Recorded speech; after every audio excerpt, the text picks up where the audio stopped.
Appreciate that. Our scripture lesson comes from the book of Lamentations, chapter 3, verses 22 and 23. And actually, I'm going to start at the last, I want to start with verse 21. But this I call to mind, and therefore I have hope. The steadfast love of the Lord never ceases. His mercies never come to an end. They are new every morning. Great is your faithfulness. And we're thankful for our reading and our hearing and our receiving of this God's holy word. Thanks be to God. Back in April, I had the privilege of going to, making a trip to Spain that encompassed about 10 days there. As part of a continuing education experience I've had really going on for the last couple of years, a series of different two-day retreats. Our actual last retreat as part of this professional continuing ed will be not tomorrow, but the next Monday, the 9th through the 11th. And the next to last, quote, retreat that we had was this trip to Spain. And we called it a pilgrimage and termed it that way because when you take a regular trip, a lot of it is you're going to take the pictures and you're going to try to see the sights and you're going to learn the history. And you kind of do that and then you kind of go to the next one.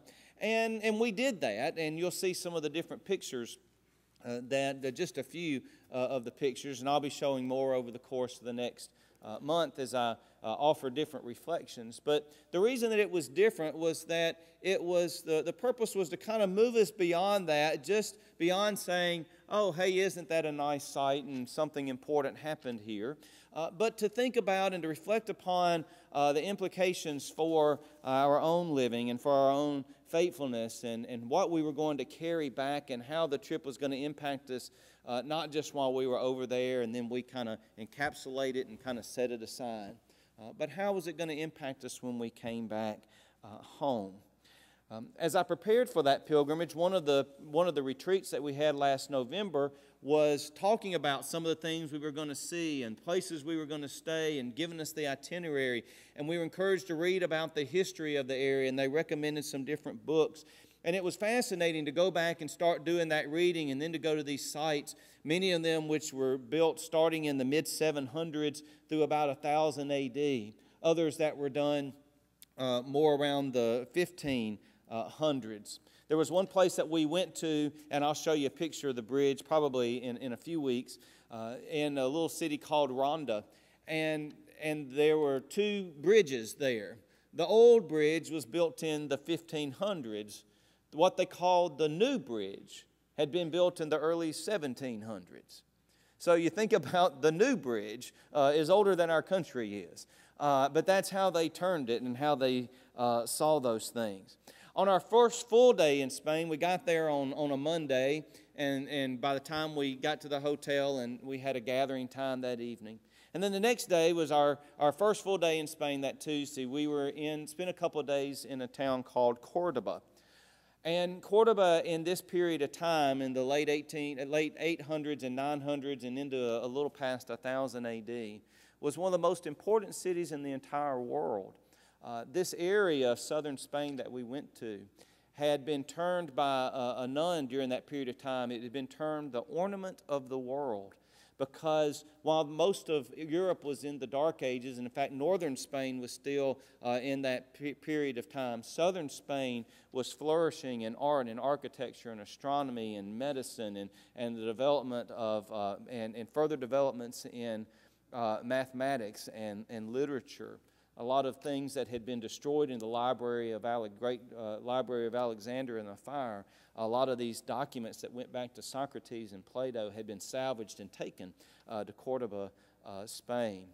And our first major thing that we went to, and if you go ahead or whoever's up there helping us this day, pull up that, was called the Mezquita or the Great Mosque. And this was built starting in 784 and it was built on and off over the course of 200 years. The pictures obviously don't do it justice, but you see there what looks like it has been painted kind of alternating white and red, but actually the red is brick. It wasn't painted at all. And it was done for two reasons. One was decorative, and the other was because the brick is a little softer than the stone. And so what it did was it gave the arches a little bit more flexibility in what's an earthquake zone. And some of the other areas that they did not have that done actually had major cracks due to earthquakes. You can kind of see, if you look particularly on right down here, you can kind of see, you can just kind of look at what looks like an endless series of corridors, and there were just dozens of those types of corridors. I think 1,000 different columns that were in this great mosque. And in its time, could hold 20,000 worshipers. You remember the Muslims had the prayer mats, and so they didn't need a lot of space. But 20,000 worshipers, and it was a marvel of architecture. In the 1500s, though, and if you'll go ahead and show that next slide, in the 1500s, after Ferdinand and Isabella reconquered this area and everything was Christianized again, many of the mosques and many of these places were torn down. But this one survived because right in the middle of the mezquita, right in the middle of this, what they called the Great Mosque, they built a cathedral in the early around 1520. And it's a huge cathedral, but it just looks dwarfed in there. And there's the picture of the crucifix. And they did it kind of right in the middle. It completely destroyed all the line of sight and all the things that made the mosque so beautiful. But it's what saved it from being destroyed in the midst of everything. And it was fascinating to go in there and to see this interplay of history between Christian and Muslim over the years. As we went through, we went to all these different sites and we saw all these different pictures. And go ahead and just scroll through the next couple of them, if you will. Pause there just for a minute. Again, that's that whole thing that you see that's almost glowing. It's just all gold and it's very ornate carvings. And there on the sides, there are tapestries of all things. There's a next one, I think, that has a picture, and I'll talk more about the cathedral at Arcos de la Frontera. That's just one of the pillars that's outside the cathedral, several on all sides. And as we went around, we went to all these different places and all these different cathedrals and these what had been fortresses, the Alhambra and the Alcazar and these other types of historic sites. But an interesting thing happened along the way.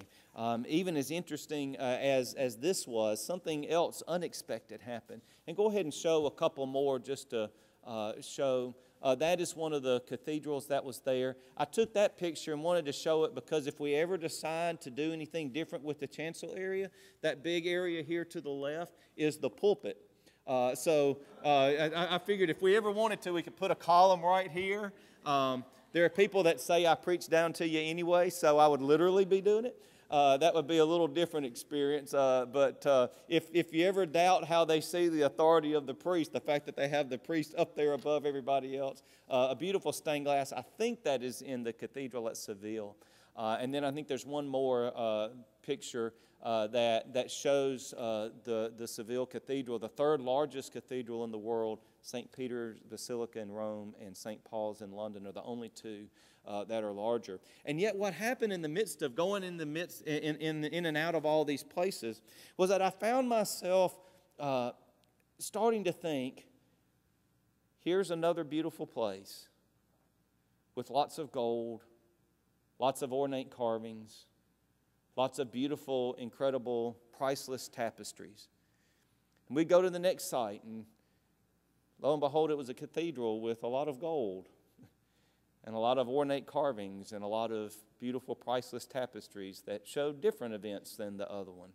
Then we go to another city, and we would go into this smaller cathedral, but the smaller cathedral still had a lot of gold. And I found myself in the midst of that, almost kind of walking through, almost in a daze and almost in a haze in the midst of it. Impressed by what I saw, but over a while it got where I didn't see a whole lot different than I had been. It was just different mainly in scale. We had some amazing food, and I don't remember if that's the next picture or not. I had a picture of the mountains just to show as we drove through and had these types of amazing sights. And even after 11 days, though, driving for hours on end, it was something to see things like that. And let's pause on that for a minute. I won't pause too long because it's 11:30. But that was some seafood paella that we had on literally on the beach of the Mediterranean Sea, and it was dish number 7 that we had that day. That right there was just for 4 of us. And so by the time we got to that point, we weren't sure we could eat anything else, much less, but we made a good dent. The food was amazing, and the food was wonderful, and I tried and enjoyed so many different things. But even with the food, I found myself after a while thinking, what I would really like is just some purple whole peas, butter beans, and cornbread. And in fact, when I got back, it was a bad meal. But when I got back and we landed in Dallas, the first meal I had was a hamburger and fries. As great as all of that and wonderful as that was. While we were there, though, something unexpected happened, and to many of us. And what happened that surprised us was our encounter with the people.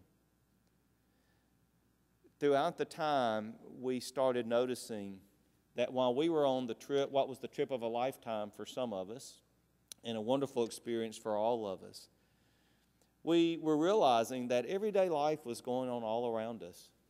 There were people who were taking our tickets at the tourist sites, who were cleaning up, who were driving the bus. We would hear the garbage trucks coming by in the morning, the people at the hotel, the tour guides that showed us, and Teresa was one of them. And we realized that, for them, this was everyday life. And as we thought about that, and we would watch the cars driving by and the people on the transit buses, we realized, that there were hundreds of thousands of people in every one of these cities that had no idea and couldn't care less that there was a group of 20 preachers from Mississippi that were here having this amazing trip. And we began to take more notice, even more so than the beautiful cathedrals, of just the people around us. And I brought back, and I remember I was talking with Becky about it, and about how it was that I found myself talking much more about those people that we encountered than I did. One of the days we were at this park, Teresa was a tour guide for us to go and see, and that's Lola, another tour guide that we had in Cordoba, who was just an absolute joy and an absolute treat. And pause on that for a minute. We were in the park there at the outside of what's called a summer home for a famous Spanish poet and playwright. And Teresa had been our guide for that. And some of us went through the tour early, some went a little bit later. Those of us who were waiting on the other group to get out walked over to that city park, and we noticed there was a wedding party, and they were having their pictures taken. And we noticed out there on the lawn there were people kicking the soccer ball, and they were throwing other types of balls. And there was this young man, Moises, and his girlfriend, who's not in the picture. And they were just sitting down playing the guitar just on this beautiful day, probably was in the mid-70s. And one of the members of our group, Reverend Bruce Case, many of you may have known him. He was the pastor at Court Street here in town before moving a couple years ago. Bruce and I and a couple others walked over and just sat down and started talking with them. And Bruce plays guitar, so he picked up the guitar and started trying to find were there common songs that they had that they could kind of play together. And in our very, very limited and poor, broken Spanish, and in his very, very limited English, we managed to talk. His girlfriend didn't speak English at all, but she had her phone with her. And so whenever she couldn't understand what I was trying to say in Spanish, she would text on her phone, and then had an English translation on it. So she would type it in and then turn it to me and show it to me, and I would type it back and hit translate, and it would go back to her. It was slow but effective, and it was wonderful, and it was one of the highlights really of our entire trip. To sit and have those encounters. And I don't have a picture of David and Maria, who we met at the these caves at Paleta, that have cave paintings that go anywhere from 7,000 to 32,000 years ago. David and Maria were on their honeymoon.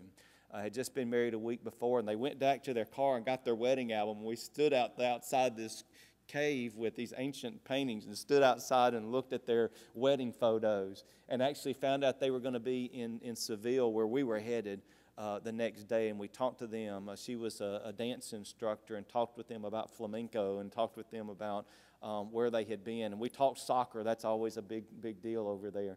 And just had a wonderful and amazing type of experience. And go ahead and let's show the next couple ones. And that's Reverend Terry Hilliard, actually a member of our group. I didn't show all 20 of our group, but then just a couple more. I got to know Terry. Reverend Tim Prather's there, the redheaded guy in the USM jacket. He's the pastor at Purvis. That was at the Andres Segovia, a classical guitarist, a museum for a classical guitarist who kind of revived that art of classical guitar in the 20th century. And then Reverend Vicki Hughes is at Main Street, and that was us at one of the dinners. We had kind of a tour of different areas that we went on one night. And then while we were in Seville, there was the fair, the feria. Somebody described it as Mardi Gras, the Super Bowl, a beauty pageant, and a state fair all rolled into one. And they would dress like that, and we just saw scenes like this of mothers walking with their daughters. Ladies, we said, oh, at what age do they get too old to wear the dresses? And the guy said, I don't know, 110. We saw people literally from age 2 to age what looked like 100 for some of them that were dressed in these beautiful dresses, and you could walk along, and sometimes they would invite you into what they called their caseta, which is a little area where they were having a party, and you would just sit down and start talking with them, and they were fascinated to talk with Americans, and we were fascinated to talk with them.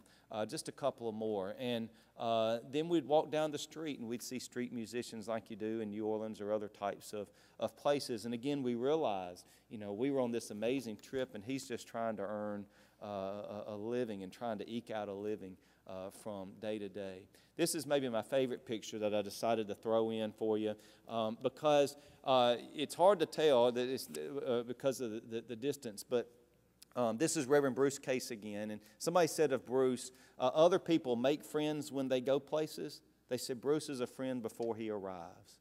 How would you like to have that said about you? That you're a friend when you get there. But because he would just go up and start talking with people. They were in the midst of a kind of a bachelor party, a big wedding, as a different place from the other wedding that we saw. And the men would dress up kind of like bandoleros, and they would dress up in all sorts of uniforms. This guy was dressed up for some reason as Snow White. Bruce just thought that was a really cool thing, so we wanted to get our picture taken. And I love that picture because here we are over in Granada, Spain, and this guy is looking at Bruce like he's just the weirdest person in the world. The guy who's dressed as Snow White thinks that our guy is strange looking. But it was wonderful, and he tried to talk with him as much. The guy wasn't too interested in talking. And then the final one that I want you to Mercedes, who was another one of our tour guides. And then that picture of one of our friends, Reverend Height, Barbara Height, standing out right 2 feet literally behind her was a cliff that dropped off about 500 feet. But just a beautiful picture that expressed kind of where we are. And we'll just kind of leave that one up. I share all those things to talk about how it was that we encountered those different ones and those different people, and how amazing it was, and how as we went throughout the trip, we talked about seeing God's presence and recognizing those sacramental, those sacred moments, if you will, throughout the day, even in the midst of ordinary life. What was the day-to-day for them? And one of the questions that we started coming back to as a group, and some of us started talking about privately as well, was why did it take us having to go to Spain and to be in a different culture and a different group of people, to be in the midst of people that we didn't know? Why was it that it took that to activate our senses and to kind of knock us out of our ruts? Why is it that we have so much difficulty in seeing people of sacred worth? Why is it that we have so much difficulty in having these sacred, these sacramental moments, if you will, every day? because that's what God offers to us. God offers to us wonderful, transformative types of experiences. But one of the things that we realize is that we can have those types of experiences here. We can have them in the midst of what is an everyday, normal life for us. But so often what we do is we do kind of like they were doing over there. They're just going about their daily life, not really paying much attention to anything else going on around them. And we do the same thing. We don't pay a lot of attention to what's going on around us. Are we moved and inspired by the holiness of God in our midst? Do we see people around us as people of sacred worth? Would we have the same enthusiasm to talk about them and our experiences and conversations that we had with them that I had in talking about, and we'll talk about Teresa and about David and Maria and Antonio, our bus driver, to where we're so excited that we can't wait to tell somebody else about this encounter and this conversation, this beautiful surprise that we had, this new friendship that was formed? Do we see that cashier at the store as a person of sacred worth in the eyes of God? Or do we notice that person only when they mess up our order or when they're taking too long and costing us time?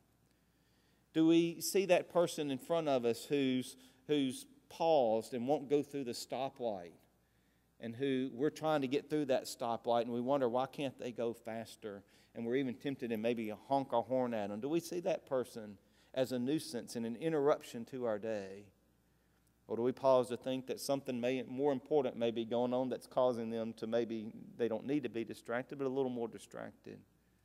Do we see God's presence in God's activity in our daily work life? Or is that person that we encounter on the other side of the phone or the other side of the desk or the other side of that text or email message, is that person just another interruption and a nuisance, or maybe just the means to a profitable end for us, and we don't think about them beyond that?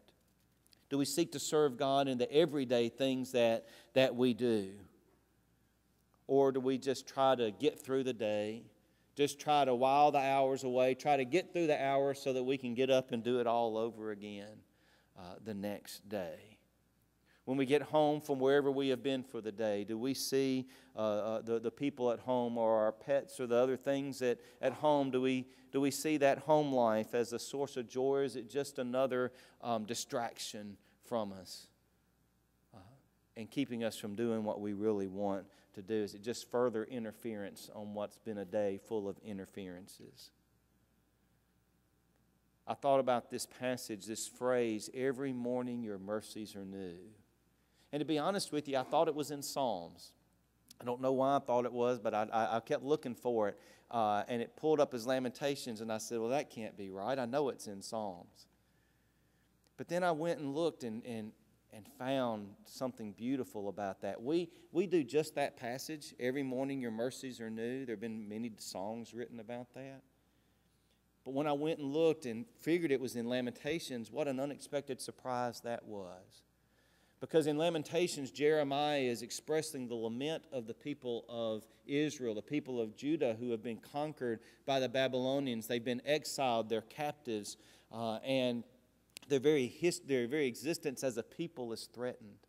And Jeremiah is calling out and crying out to God. And earlier in this chapter, which is one of great despair, he is pouring out to God all the ways that he is afflicted, all the ways and all the things that have gone wrong, and these incredible burdens that are there upon him. And at one point he says this, right? Just not too many words before, not too many verses before he offers that word of hope. He says these words, God has made my teeth grind on gravel.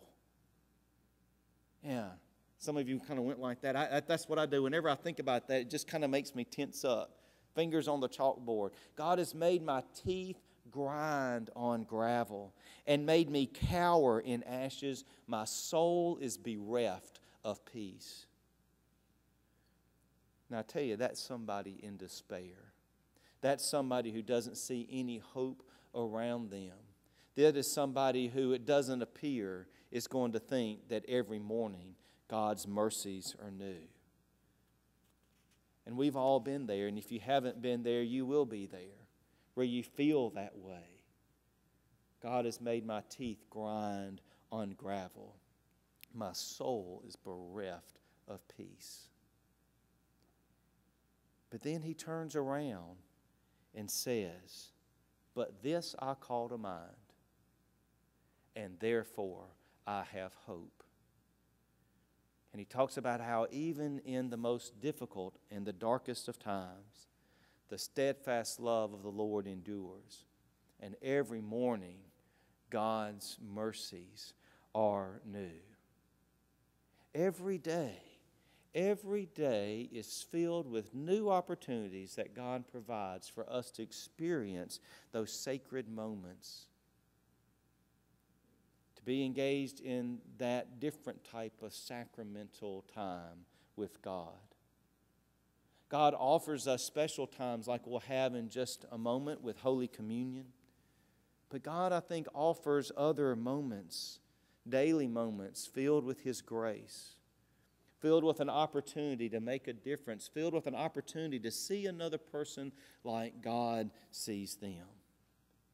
Even in the midst, even in those times in which it feels like our teeth are grinding on gravel, even in those times that we feel that type of despair.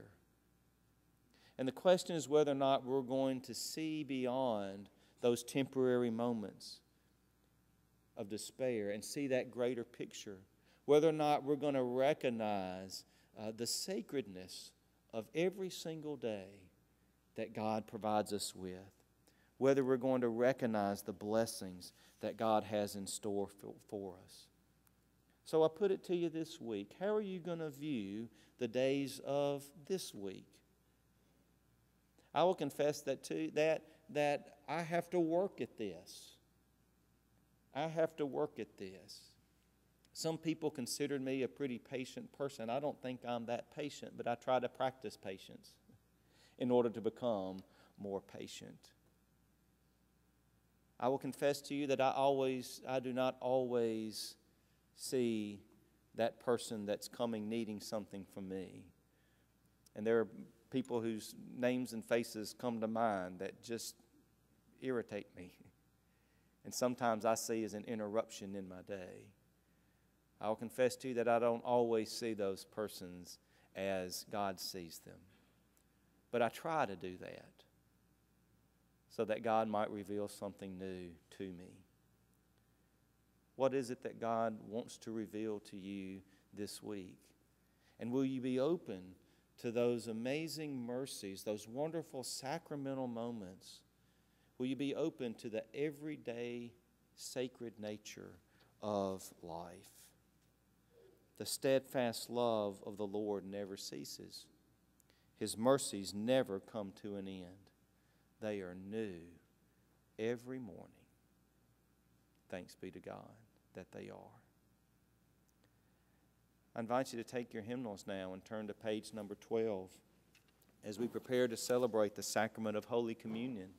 As we go into this sacred time, may it spur us and may our hearts be open to how God will speak to us and how God will call us into this week ahead.